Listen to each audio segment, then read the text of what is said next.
Alrighty, howdy y'all, I'm Miles Redacvitz, as you can read right there. And on the topic of reading, I'm going to be making a reading table to complement the bookcase that I made for the last upcycle project. So I started with kind of a fundamental idea of defining what I wanted it to be on a fundamental level. And I wanted it to be small enough that it could fit next to my bed and not accumulate a ton of crap. I wanted to incorporate a circular wood cross-section, kind of like that, so that would involve finding a log and sawing off a piece of it and then restoring it more or less. And then I wanted to have a movable reading light. I was thinking like a big arm on top that can swing over my bed to provide light. And then I wanted to have a three-legged design so it can be nice and stable and won't wobble, because that really upsets me. So I'm going for two main aesthetics, and I'm kind of mixing them together. Industrial chic, which is the kind of a lot of using pipes and a lot of exposed wood, darker colors. Like you can see, these are brass, and if you're going to add brass, you might as well add a patina, that type of thing. And then also George Nakashima, an American woodworker who was famous for keeping the raw edges of the wood slabs he uses to make his tables. And I wanted to mix these two because I feel like it really complement themselves well, kind of combining the idea of nature and machinery, which are two big influences in my life. For a construction profile, I want it to be more or less like this. I'm going to be using the pipe legs, which are a very easy and cost-effective way to do that. I was originally thinking about trying to use wooden legs with joinery, but I don't have the knowledge to do that. And also, I figure it would take a lot of time, and who knows if campus will be even open then.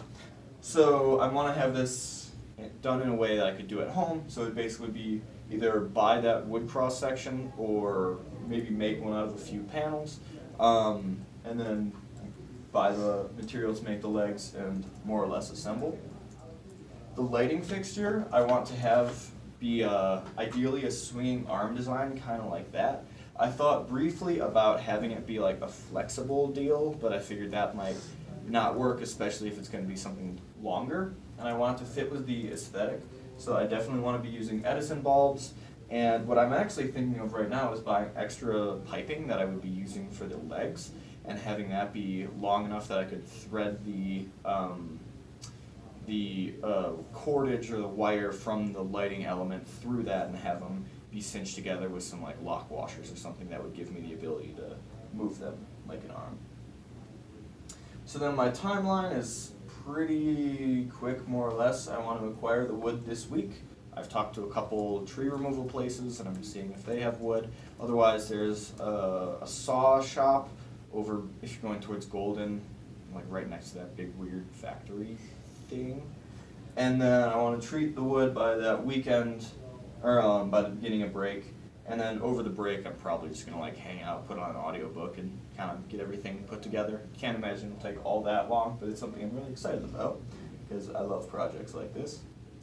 And my process will be pretty much just getting the wood, treating the wood, letting it sit and cure, purchasing the legs for the materials, assembling everything, purchase an attached lighting fixture, and then I read. Yeah, so that's about all I have. Are there any questions? Or opinion statements, or statements of meaning, or questions from me? Yeah, we can start with statements of meaning. I think it's cool how, like you said, the machinery and nature, like keeping the natural edges, but also having that tubing.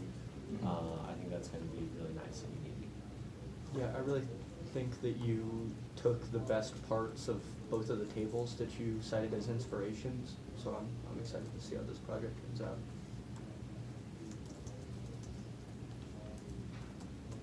Awesome. Well, we can move on to questions from the artist. I have no questions. I know exactly what I'm doing. All right, neutral questions from the audience.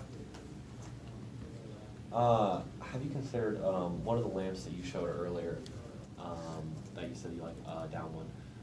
It looks like it attaches to that circular base, the top one, via a little bolt. Have you thought about maybe just creating a clamp that can clamp onto one of those pipes and just having like an off-the-shelf lamp that would maybe attach like via that method, so you could kind of combine that pretty easy? Yeah, that's definitely one of my fallbacks. I'd like to have it incorporated, but I could also see benefit in having it not incorporated. So that's why I'm making the table first, and then also kind of seeing where we are in the semester still, and if I want to just get an off-the-shelf piece, or have it be something I make and incorporate. Have you looked into like different kinds of, if you are gonna source like the natural wood, have you looked into different types of trees? How, like the coloration sort of? Yeah, so if I was, pretty much where I'm at with that is I'll get what I get at this point, and if I have an option, I'd want something darker like cherry or walnut, but I really doubt that's gonna happen. More likely than not, what I'll be getting is some sort of like pine or cottonwood, which would be fine. I haven't decided if I'm gonna stain it yet, or if I might just try to treat it in such a way that brings out the wood's natural tones. But that, when I do have more knowledge about that, will influence the rest of the color of the metals that I select for the pipe lengths. Will your treating the wood include kind of like a sealant to keep stuff from like messing with the wood at all, or? Yeah, I was thinking about that, and I know amongst the woodworking communities, there's a lot of questions about should you put like a resin on top of it. And I think I will, just because I like to keep water next to my bed, and I don't really have the mental capacity to put it on a coaster at 3 a.m. hungover, kind of drunk. Okay, lay your permission to Yeah, opinions any upon me. permission opinions? Alrighty, well, thank you. All right, thank you.